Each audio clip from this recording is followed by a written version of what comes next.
Wee, what's going on YouTube? It's Donnie P all day.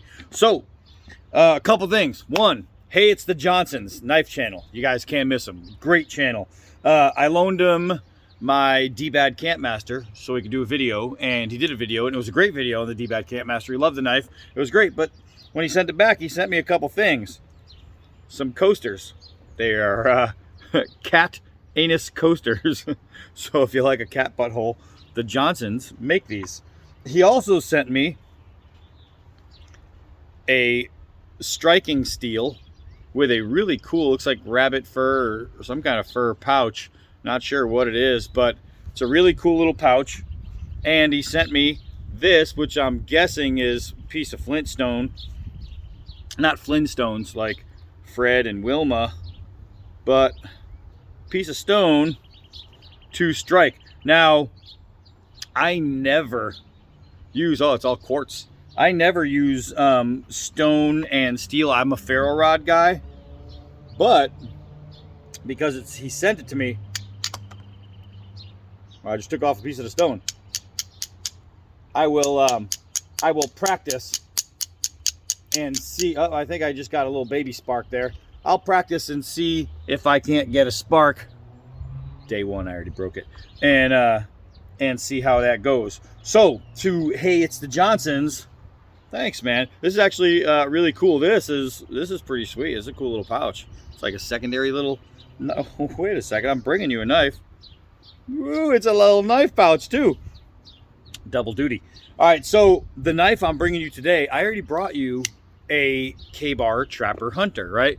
The thing is, I brought you, what is it, like a 8CR13, or I can't remember the first steel they did it in, but it was a bit of a lesser steel, but the heat treat K-Bar did wasn't very good on the other one. My other one, the edge ended up chunking up a bunch. I still use it because it's easy to freaking sharpen. It's so easy. But this one is D2. You can see it's got green G10 scales. It has that same like gray, satiny, almost brushed looking finish. And it's a typical Trapper Hunter style, which means it's automatically attractive. You have your spine lock, and it's built really like it's like solid. It's kind of hard to explain, but you put it in your hand and you say, okay, there's a knife in my hand. It has a little bit of a assist, boom, right there. You can see it snap. It sits really nice and true. Of course, the opening is so narrow, there's nowhere else it could sit, so that's good. It has jimping on the spine. It's a comfortable knife, and one of the best things is it's a pocket clipped Trapper Hunter. When you're talking about your Buck 110s and your Makos and your Hammerheads from Case, they don't have pocket clips. So one thing that I really, and a lanyard hole on this, one thing I really like about what K-Bar does is they add that. Now, like I said, the other one, the steel was a little bit soft, and I chunked it up a lot and had to resharpen it a few times. This one I've had in the box for a long time, just sitting there waiting. We are wanting to find out how this thing is.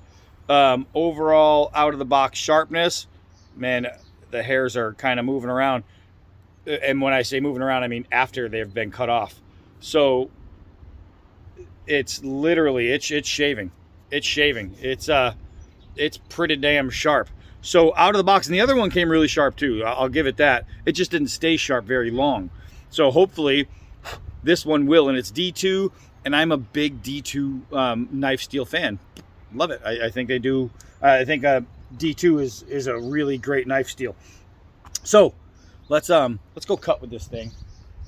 And normally I'll sit inside and I'll give you the specs, but this knife, I've done this exact same model with a different steel, so the specs are already done, and it's a Trapper Hunter. We all pretty much know what they are. Hey Roscoe, what you doing, boy? He doesn't even know. Oh, there's Bigsby. I didn't even know where he went. I was just on the trust system with him. All right, so let's do a couple 4-foot drops, 4 feet from the tip to the stump. See how that balance is going, and we'll see just bite from inertia. Woo, that one tore over. Now we'll do a couple hard downward throws, and we will see a couple things. If the tip is going to bend, we're going to see if the lock is going to close, and we're going to test the bite, which the bite is actually fantastic. Bam. Okay, that's a good test right there. Look. Ugh. you could even see the line right there. That was freaking deep. That was freaking deep. All right, so let's try a push cut with this guy. And the push cut was absolutely no freaking problem. I mean, that was better than no problem. That was really nice, actually. I don't know if we'll be able to get enough momentum for a chop, but we have the extension cord. Let's see if we can. Hold it way at the rear of the bolster. Oh, hey, all right. So now the other one, if I hit something like an extension cord, it might make a little dent in the edge. This one so far, the edge is looking pretty mighty. I'm liking that. We got 4 layers of belt leather here, and oh my gosh, I went in slow motion there because it was so easy to cut. This thing's a cutter. This one is definitely a cutter. Let's see how is it for our bushcrafty friends. Because right now I can tell you that this thing is going to make a really nice EDC. For those of you that love, like I do, the old school style, but you want it in a new school package, this is the way. Oh, man, this is pretty nice. This is pretty nice. You're really going to like this. So if you are used to carrying like a buck 110 and you carry it on your belt everywhere you go, and you have to have a belt on, otherwise you can't carry your knife, this is a really good option. It's a really good option. Let's see if we can't just chunk some away. Now, it's obviously not a chopping knife. However, even though this is kind of dry and crappy wood, it's still chopping the chunks away. It's still doing pretty good as far as that's concerned. Let's test the lock.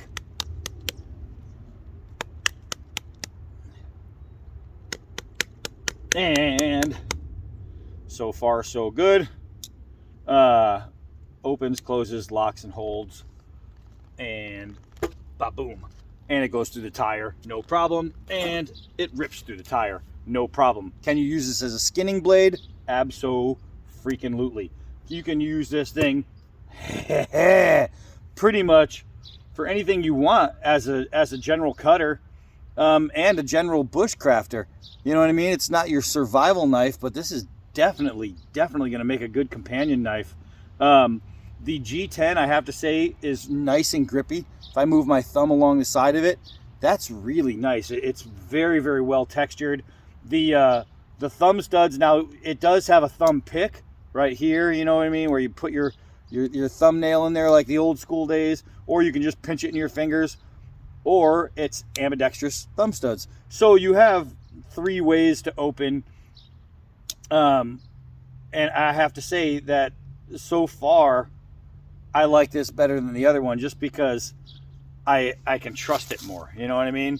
So let's see if we can't do a little kindling chop with this. Kindling, takedown, whatever you're gonna call it, batoning. All right, here we go. This wood is really, really weak, but I hit a knot. All right, the knot's not that weak, but it went right through. Let's see if we can't get a little bit more. The farther you get to the center of the wood, the tougher it is. So there we go. Now we're into something, and you can see that's a pretty big knot right there. So if we're gonna test this knife to see if it's any good, this is where we're gonna be told the story, right? And it would be nice if it had something to, oh, and it went straight through the knot. Smooth too. All right, so straight through the knot, and not a single bit of edge rolling, damage, anything. What about the push cut? Still there, baby. So the K-bar trapper hunter style, I liked the last one. I liked it, but then the more I used it, the less I liked it, because the more it kind of crapped out. This one so far, I feel, it's going to be better. Even just on stuff like that, I think going through a knot with the other one might not have been really good for the knife, for the edge, because I found a way to chunk it up pretty good. This one, however, I think is going to be way better. You could even throw it first try. You could even throw it, and it's gonna be pretty solid. I like it. I like this one. I think I'm gonna like this one a lot better than the other one. The D2 steel just gives me a little bit more blade confidence. And I already really like the style. Obviously, I like all knife styles pretty much that are well done. But this one seems like it's going to be there. You know what? I was about to call it, but why not? Let's go. I told you could skin with it and stuff like that. Well, let's go rip through some stuff. Why not? We're out here. Why not? Why not? Not every video has to be 68 minutes long, but they could be more than 3. All right, let's see. Easy peasy lemon squeezy. Let's try 2 layers of the mesh. Man, that actually rips through quite nicely. Yeah, so far I'm liking it. I mean, the edge, you can see that it is unflawed. That thing is really nice. I'm gonna have to carry this today. And do I have my Kubi in my pocket or my off-grid? I got the off-grid in my pocket right now. So this one is going to take a back seat today, and I'm going to carry the K-bar. Yesterday I had my Kubi titanium Noble. Whew. Man, I love that knife. So so this one's going to be my ride or die for today. Ride or die. Sometimes it really could be. But as far as the knife itself, if you're looking for a trapper hunter style, if you like that old school style, but you want that new school cool, and you want that convenience of this, and you want the D2 steel and the G10 instead of the wood, this is a really good option. Look at this. See that? You know what that's called? Well designing. This tip, if you took put the material back from here, from this point right here all the way to here, would be a perfect curve. That's just a really well designed knife. I think they did a great job on this. I'm digging it, and I'm going to go to the casino. I'm going to do a little MGM today, and then I'm going to go to Red Rose Pizzeria, Springfield, Massachusetts. If you haven't been, Red Rose Pizzeria is the best freaking stuff on the planet. All right, so that's it for me. Hi, I'm Donnie B all day. Until next knife.